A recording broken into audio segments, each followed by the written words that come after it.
이제 추운 날씨 가운데서도 지난 한 주간 동안 하나님의 은혜 가운데 살다가 오늘 예배하며 말씀을 나눌 때에 우리가 이 말씀을 나누고 이 말씀대로 실천하며 나가서 이제 좋은 사역들을 감당하는 교회들이 되시기를 소원합니다.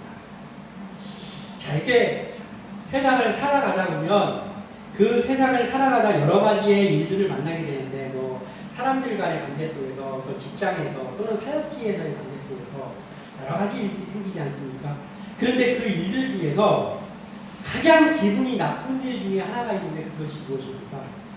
이거 기분이 너무 나빠. 그러다 집에 와서도 계속 그걸 곱씹게 되고 하는 것이 무엇입니까?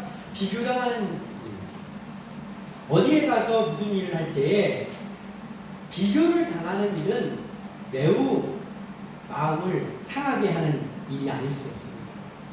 그러니까 비교라는 건 사실은 처음에는 그 비교하는 그 사람이 또는 비교당하는 사람이 대수롭지 않은 어떤 한 가지의 작은 일로 시작이 되는 거예요. 그 비교가. 그런데 처음에는 대수롭지 않은 일로 비교를 하는 그러한 일이 시작이 되지만 급기야는 그 비교라는 것은 어떠한 힘을 가지고 있냐라고 한다면 점점 대수롭지 않았던 그 비교가 커지고 커져서 나중에는 모든 것을 병들게 하는 독약과 같은 것이 비교다. 살면서 우리가 어디에 가서라도 하지 말아야 될 것 중 하나가 비교다. 또한 웬만하면 당하지 않았으면 좋겠다 하는 것이 또한 비교다라는 것이죠. 우리가 가장 먼저 멈춰야 할 요소가 있다면 그 중에 정말 중요한 것이 바로 비교입니다. 비교는 행복을 한순간에 불행으로 바꿀 수 있습니다. 이 오늘 본문에도 그러한 한 사건에 대해서 나오고 있는데 우리가 이 말씀을 나누고 우리 교회에서 또한 우리의 사역의 현장에서는 또는 우리가 어떤 사람들을 케어하는 그 입장에 섰을 때 이 비교 때문에 이 비교 의식을 가지고 있는 그 어떠한 일들 때문에 병폐를 만드는 그러한 일이 없도록 우리가 비교 의식을 버리고 주의 일꾼들로 서시기를 주님의 이름으로 축원합니다. 그래서 오늘 이제 이 말씀을 준비하면서 비교를 우리는 멈추자. 비교 스톱. 비교를 멈추자라는 것이죠. 자, 먼저 첫 번째로 우리가 알아야 될 것은 무엇입니까? 칭찬을 하더라도 비교하는 칭찬을 하지 말라라는 거예요.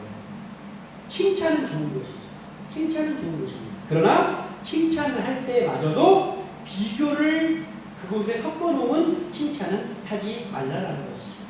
오늘 본문에는 잘못된 칭찬의 예가 기록되고 있습니다. 자, 지금 이 상황이 어떤 상황입니까? 다윗이 그 소년, 정확히 말하면 사실은 그 모든 걸 읽어보면 청소년 정도 됐던 것 같아요. 청소년.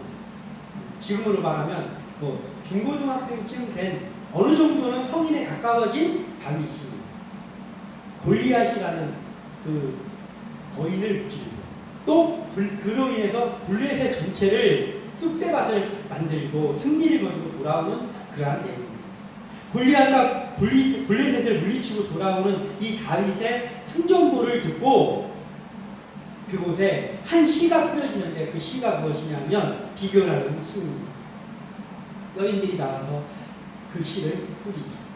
오늘 6절과 7절을 다시 한번 보면 우리가 돌아올 때 곧 다윗이 블레셋 사람을 죽이고 돌아올 때에 여인들이 이스라엘 모든 성읍에서 나와서 노래하며 춤추며 소고와 경세를 가지고 왕 사울을 환영하는데 여인들이 뛰놀며 노래하여 이르되 사울이 죽인 자는 천천히요 다윗은 만만이로다 하니라. 아멘. 이렇게 여인들이 지금 비교를 섞어놓은 잘못된 칭찬을 한 거예요. 사울은 천천히요 다윗은 만만이다. 여인들의 칭찬은 잘못된 칭찬이었습니다. 왜냐하면 그 속에 비교를 담아 놓았기 때문입니다. 우리의 생활에서는 어떻습니까? 우리의 생활에서도 절대로 비교를 담은 칭찬은 선한 결과를 얻을 수 없다라는 거예요. 가령 예를 들어서 우리가 봤던 어떤 사람들이 있는데 그 누군가를 우리가 칭찬을 할 때 여러 사람이 앉아있는 그 상황 속에서 칭찬을 할 때 아무개가 무엇을 잘했다. 그러면 우리 아무아무개 성도님이 참 이걸 참 잘하신 것 같아요. 그 칭찬이면 족합니다. 그런데 거기에다가 옛날에 그 일을 누가 할 때는 그때는 이게 이런 말이 잘 되지 않아가지고 참 애먹는 일이 많았었는데 그냥 우리 성도님께서 그 일을 맡은 후부터는 얼마나 일이 착착 돌아가는지 모르겠어요. 라는 식의 칭찬. 이것이 바로 잘못된 칭찬이다 라고 하는 거예요. 왜냐하면 그 속에 비교가 담겨있기 때문이죠. 그 비교를 담아서 칭찬하는 그 속에서 비교를 당하는 그 사람은 마음속에 품지 않아도 되는 죄악의 마음, 분노의 마음을 품게 됩니다. 그리고 그 비교를 통해서 누구누구 모든 사람들보다 당신이 낫습니다라고 칭찬하는 그 비교를 당하면 그 사람이 교만하지 않던 사람이 교만할 수 있는 씨앗이 그 속에 뿌려진다라는 거예요. 그러니까 그 비교를 하는 칭찬하는 자기들에게도 좋지 않아요. 그리고 비교를 당하는 그 사람들 모두에게도 악영향을 끼치는 그러한 결과를 낳는다는 거예요. 그래서 우리는 칭찬을 하더라도 비교를 섞은 칭찬은 하지 말아야 된다는 거예요. 칭찬을 하는 일도 지혜가 필요합니다. 칭찬은 그냥 하면 되는 거 아니에요? 나는 그냥 있는 대로 칭찬합니다. 이 사람이 이거 잘했으니까 칭찬한 거고.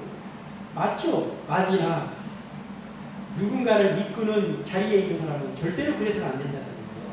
칭찬을 하는 일마저도 잘 생각하고 지혜를 가지고 칭찬을 해야 된다는 거예요. 그래야 선한 그러한 결과를 거둘 수 있거든요.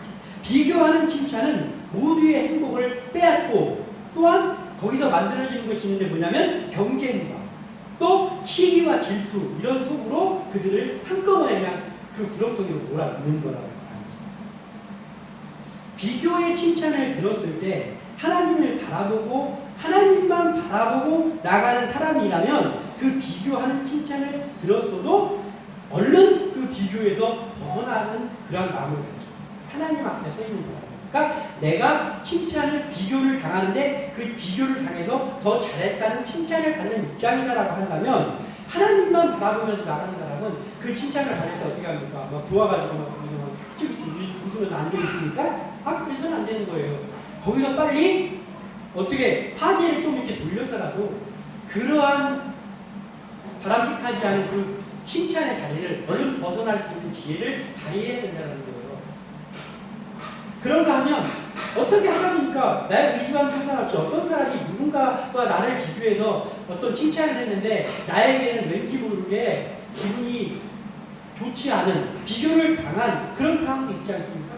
그러면 그때 하나님을 바라보고 하나님 앞에서 충실하는 사람은 그때 당시에 기분은 나쁩니다. 기분 안 나쁜 사람이 어디 있습니까?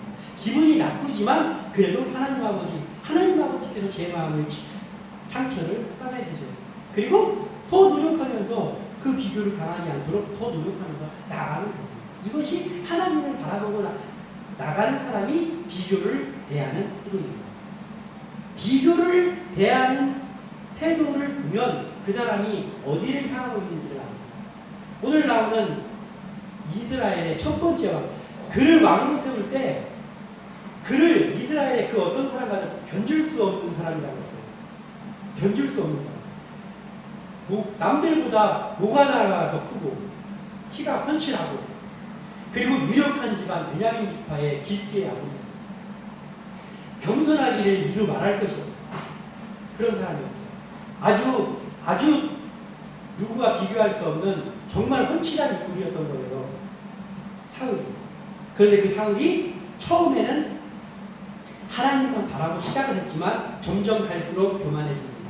그랬더니 그 사울이라는 사람이 오늘 이 비교를 당했을 때의 모습을 보면 사울은 하나님 앞에서 나가는 사람이 예전에는 하나님 앞에서 나가는 사람이었지만 지금은 하나님 앞에서 나가는 사람이 아니고 사람을 바라보며 나가는 사람이구나를 금방 알 수 있어요.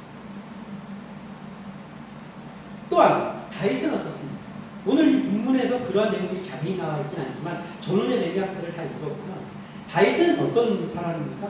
그런 칭찬을 들었을 때 좋아가지고 막 저 여인들이 나를 이렇게 칭찬해주고 있구나 하면서 어깨가 으쓱으쓱하는 사람이 아니었어요. 다윗은 사람들이 자기를 칭찬하거나 말거나 사람들이 자기를 높여주거나 말거나 그거와 상관없습니다. 다윗은 항상 하는 것이 있었는데 뭐냐면 자기의 자리에서만 충성합니다. 자기의 자리에서 충성합니다. 이것이 하나님만 바라보는 사람과 사람을 바라보고 나가는 사람의 비교를 또는 칭찬을 대하는 태도다라는 것이죠. 잠언 27장 21절에는 이렇게 기록하고 있습니다. 도가니로 운을, 풀무로 금을, 칭찬으로 사람을 단련하는 자. 아멘. 이렇게 기록하고 있습니다. 무슨 말이죠? 도가니로 운. 그러니까 뭐 지난번에도 나온 그런 내용이긴 하지만 용광로 속에서 그 금속을 단련하는 것이고, 그리고 사람을 단련하는 방법인데 그게 뭐라고요? 칭찬이다라는 거예요. 사람을 칭찬을 했을 때 그 사람이 칭찬을 대하는 그 자세를 보면 그 사람의 됨됨이를 알 수 있다는 거예요. 그래서 우리는 칭찬 앞에서 어떠한 비교 앞에서 우리의 태도를 잘 하나님이 기뻐하는 태도를 해야 된다는 거예요. 그렇게 하면서 나갈 때 우리가 하나님의 일꾼으로 단련될 수 있다는 거예요. 근데 그것이 제대로 단련되지 않으면 교만한 사람이 되고, 그리고 급기야는 좋지 않은 길로 나갈 수밖에 없다는 것이죠. 비교를 담은 칭찬을 하지 말아야 하고, 또 칭찬 앞에 머물러 있지 않는 지혜가 있는 사람, 그 사람이 하나님 앞에 쓰임받습니다. 다윗이 바로 그런 사람입니다. 오늘 이 여인들은 너무나 기뻐서 지금 처음에는 어떻게 말하고 있습니까? 포고와 경세를 가지고 왕 사울을 환영하는데, 분명히 왕 사울을 환영하는데 그랬잖아요. 이제 왕이니까 제일 앞에서 개선장들로 오고 있지 않습니까? 그런데 거기서 그냥 우리 사울 왕과 우리 이스라엘 군대들 정말 수고 많았습니다. 이번에 하나님께서 승리하게 하신 것입니다. 수고 너무나 많았습니다. 하면 얼마나 좋습니까? 그런데 거기서 왕이 앞에서 지금 있는데 사울이 죽인 자는 천천히요, 다윗이 죽인 자는 만만히로다. 이 얼마나 지혜롭지 못한 말입니다.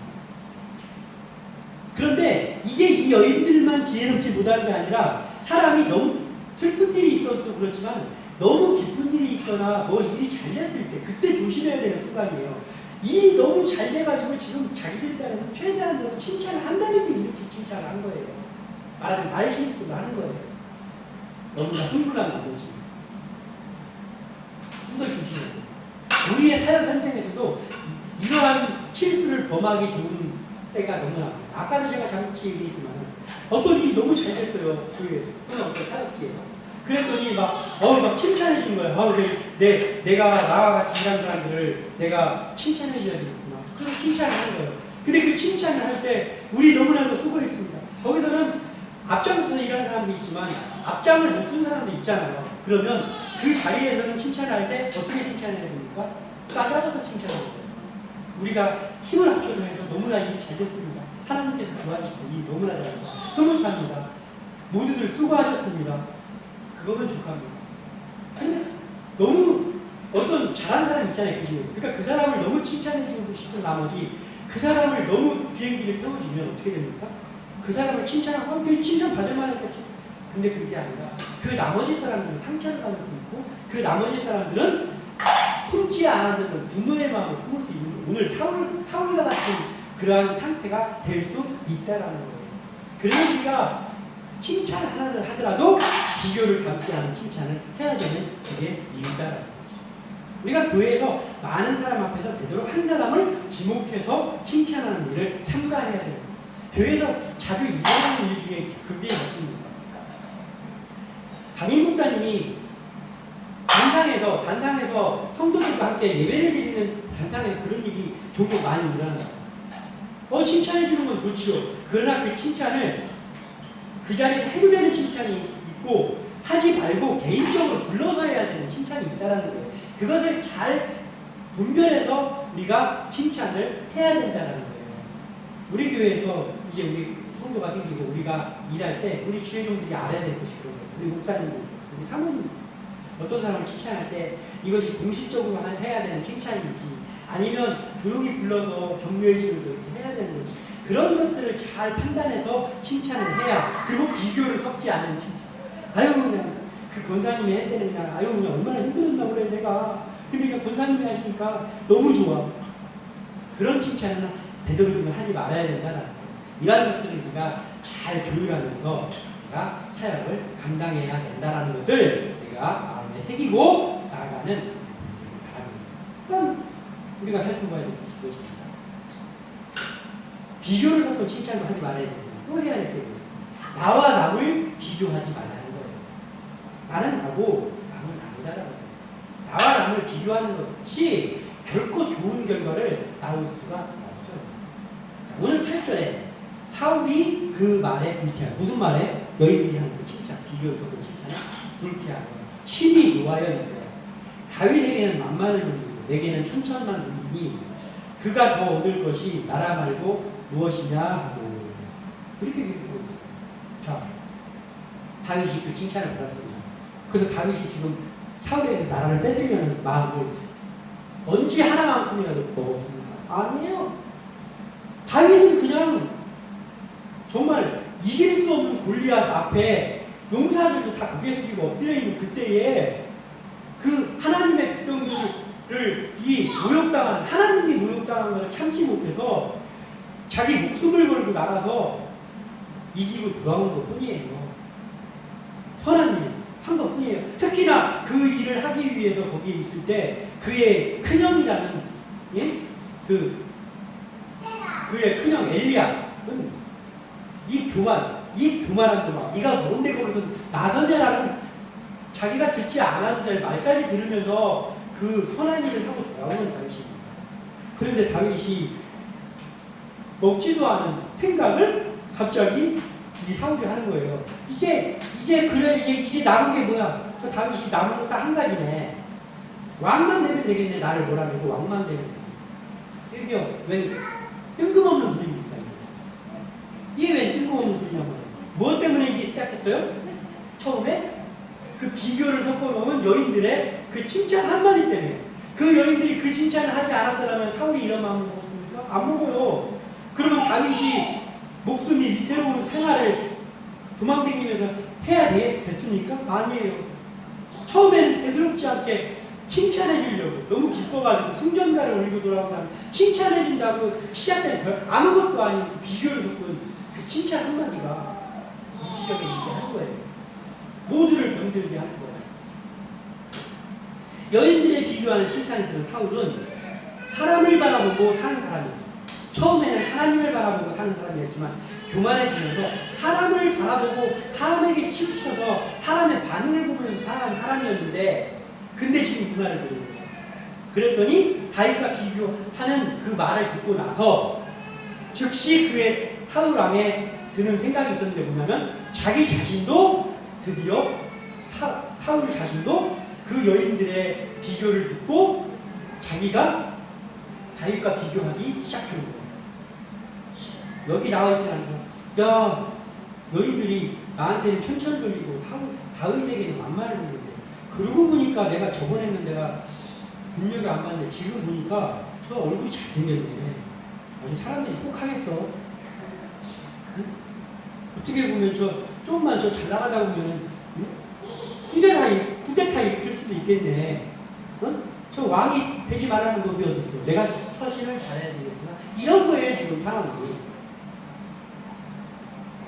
하나님을 바라보고 사는 사이는 다윗은 그 여인들의 칭찬을 들었던 누구의 칭찬을 들었을 때 자기가 누구와 비교를 한다든지 또는 그 칭찬에 머물러 있다든지는 하지를 않아요. 그러니까 시기와 질투 마음이 생길 것도 없고 그냥 자기 일에 충실하면서 전진해 나가는 거예요.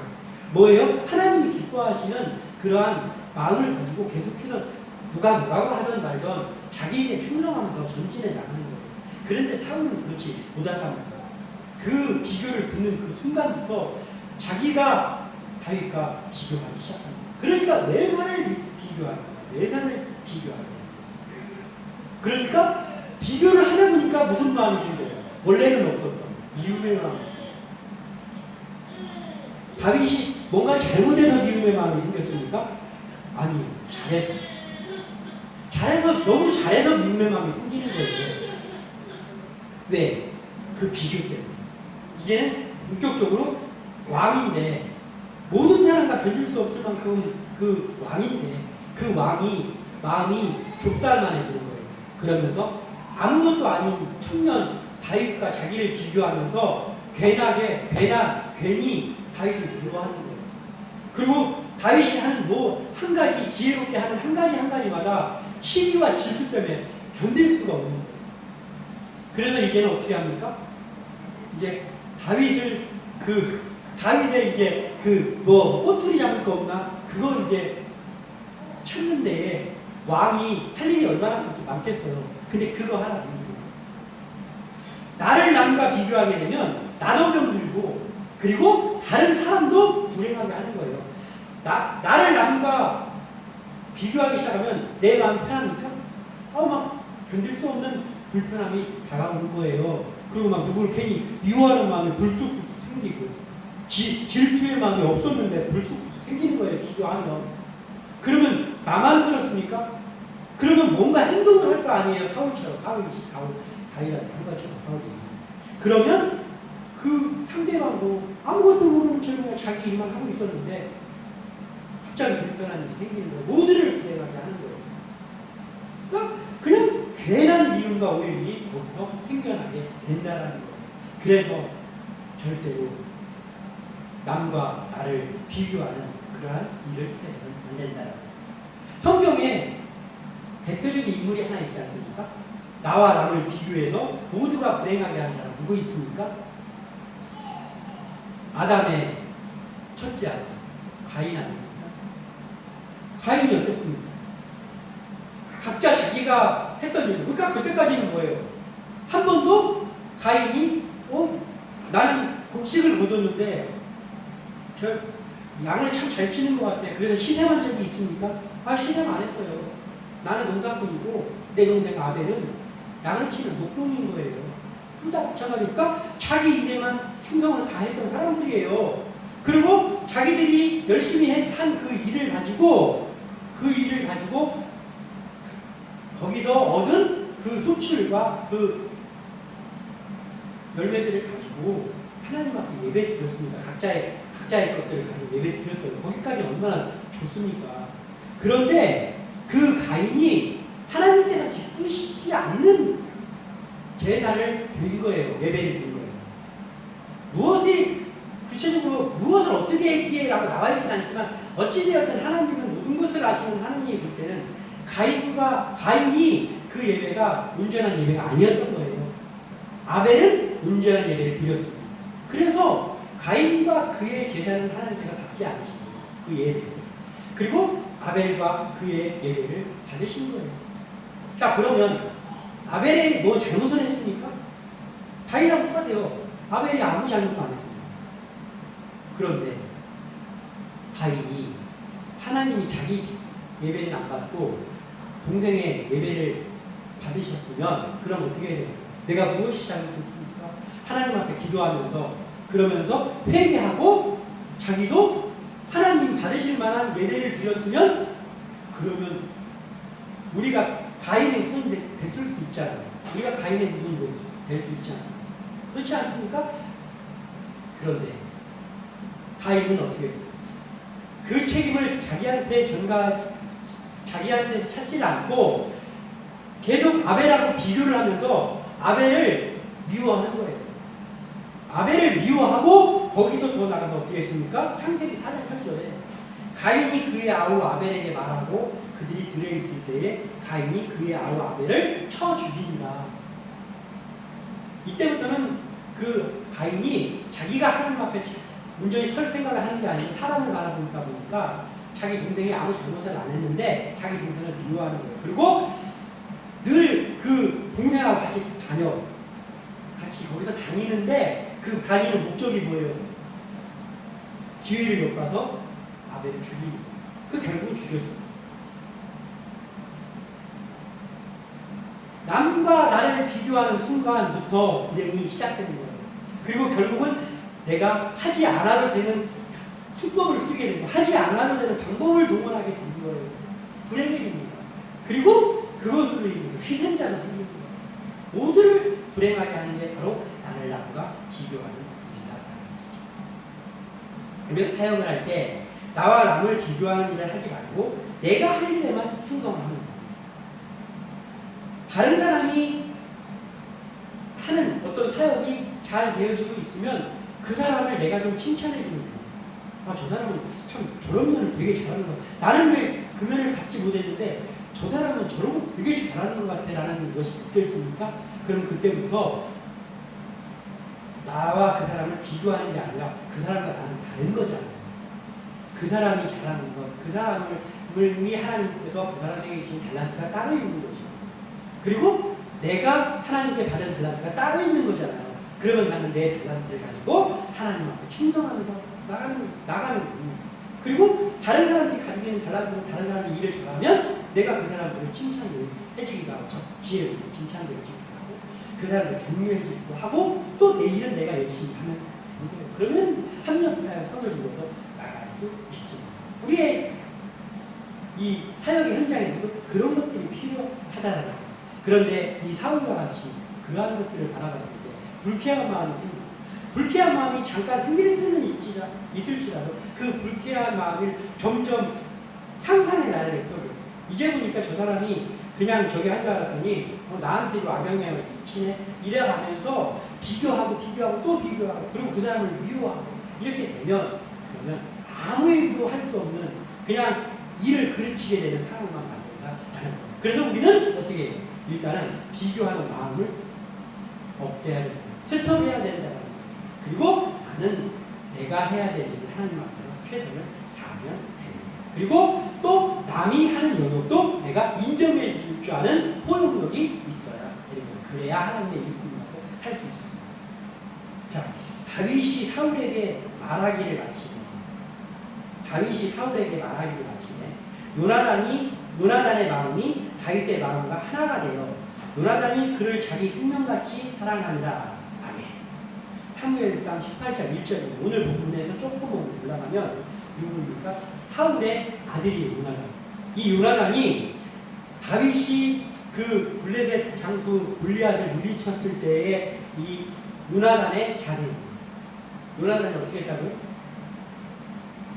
요나단이 다윗이 나는 누구의 아들인데 하면서 그 골리앗을 물리치고 와서 이야기할 때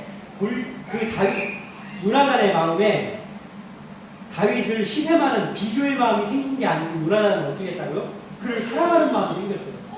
야, 다윗 너 참 대단하다. 어떻게 나 그런 생각. 나는 골리앗 앞에 진짜 골리앗 앞에서 그 눈도 제대로 못 쳐다봤는데 야, 네가 어떻게 그렇게 용감하냐? 야, 부럽다. 나도 부럽다. 너 하나님께서 너에게 참 용감한 마음을 주셨구나. 라고 하면서 그 요나단이 그 다윗을 칭찬하면서 다윗을 사랑하는 마음이 생긴 거예요. 좋은 친구를 얻었구나. 하면서 그때 어떻게 했냐면 요나단이 그 후에 자기 칼이던 이 칼을 담을 수 있는 그런 칼집 이거 허리띠고 다 풀러서 줬어요. 다윗이. 이거 다 가져라. 대단하다. 다윗아 대단하다. 다윗 요나단은 그 아버지를 잘못 만나서 일찍 죽었어요. 그렇지만 요나단이 얼마나 훌륭한가. 우리가 사역에 대해서 요나단 같은 사람이 되기를 바라면서 나갑니다. 잘하는 사람이 있으면 마음껏 칭찬해주고 그러면 아까 얘기했던 것처럼 지혜롭게 칭찬해주고 비교하면서 칭찬하는 게 아니라 지혜롭게 칭찬하면서 그러면서 그 사람을 그러면서 배울 점이 있으면 나한테 좀 알려달라고 배우고 그렇게 하면서 이 요나단 같은 마음으로 나갔으면 얼마나 좋습니까? 그런데 그 아버지 사울은 자기 아들만 못했어요. 다윗과 자기를 비교했어요. 왜 비교합니까? 그 여인들의 말 한마디 때문에. 다윗은 그런 마음도 없고 그런 사람도 아닌데 위치도 차이가 나는데 왕과 그냥 소년이 뭐가 비교 대상이라고 된다고 그걸 비교를 하냔 말이에요. 그런데 사실은 사람이 살아가다 보면 우리의 일상생활에서도 이런 일이 참 많이 있는 거예요. 왜냐하면 어떤 사람이 일을 지혜롭게 처리해갖고 뭐를 하는 것 같으면 괜히 신뢰하는 사람이 나타나요. 응? 자기하고 같은 일을 하는 여력도 아닌데 괜히 희생하는 사람이 나타나가지고 막 겼는지하고 막 그 사람 깎아내리려고 하고 이런 일이 우리 주변에서 있단 말이에요. 그것을 피할 수는 없습니다. 그 상황 속에 우리는 다 이과 같은 자세로 나가면 되는 거예요. 그렇지만 더 중요한 건요. 우리가 그 사람이 되지 않는 게 중요하다고. 우리가 그 사람을 되지 않는 거. 비교하는 그 사람. 이것을 우리가 명심하고 사역의 현장에 나가면 된다. 마지막으로 하나 더 살펴보려는 것입니다. 비교는 우리의 마음을 병들게 한다. 그걸 그러니까 하지 말아야 돼. 비교가 우리의 마음을 병들게. 9절에 어떻게 했습니까? 그날 후로 사울이 다윗을 주목하였다. 사울이 그날 이후로 그 여인들의 칭찬이 있은 그 이후로 그 다윗을 왜 주목했습니까? 처음에 그 여인들 사건이 일어나기 전에는 사울이 다윗에게 야 그나저나 너는 어디 사람이고 누구의 아들이냐? 네가 누구의 아들이냐? 이렇게 윤곽을 했을 때 저는 유다 지파 2세 베들레헴 사람으로서 2세의 아들입니다 라고 했어요.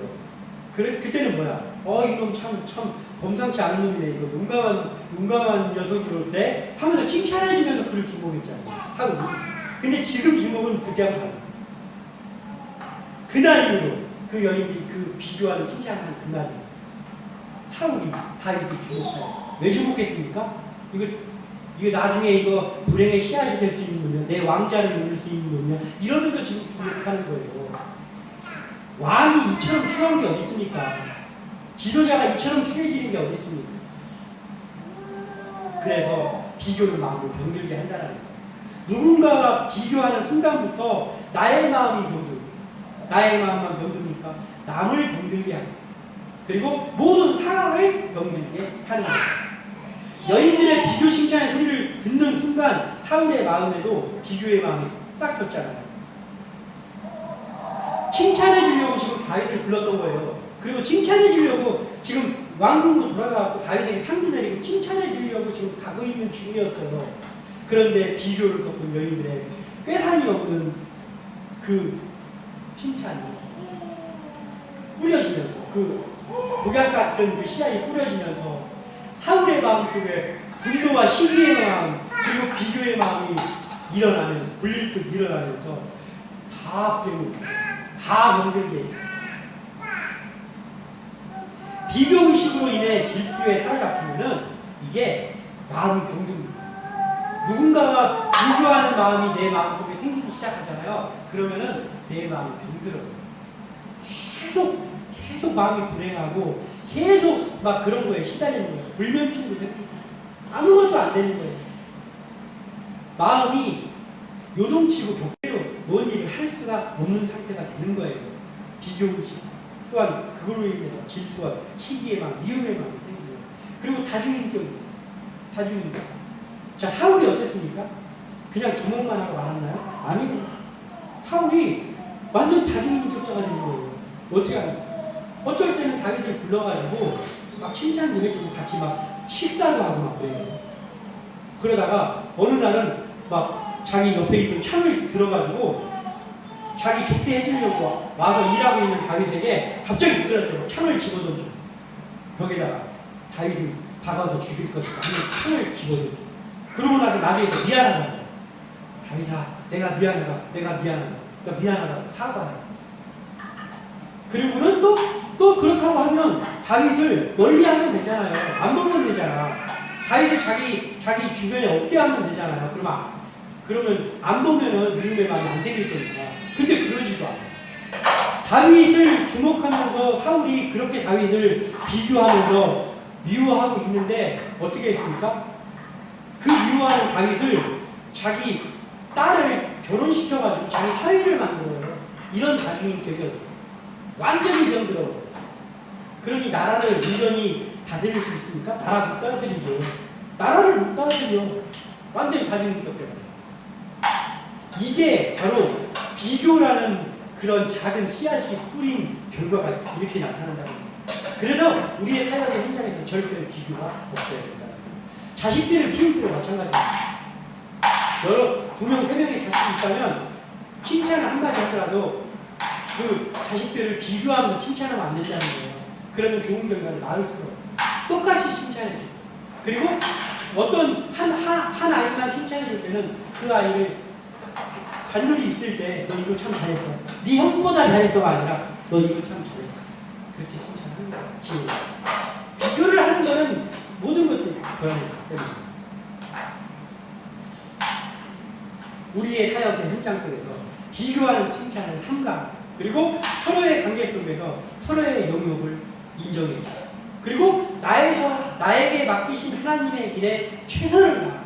그리고 다른 사람에게 주어진 일을 그가 할 때에 그를 격려해 주고 또 도울 부분이 있으면 도와주기도 하면서 그렇게 사역이 이루어지면 좋은 교회, 바람직한 교회가 세워질 수 있고 바람직한 직장이 세워질 수 있고 바람직한 사역의 현장이 만들어질 수 있다라는 것.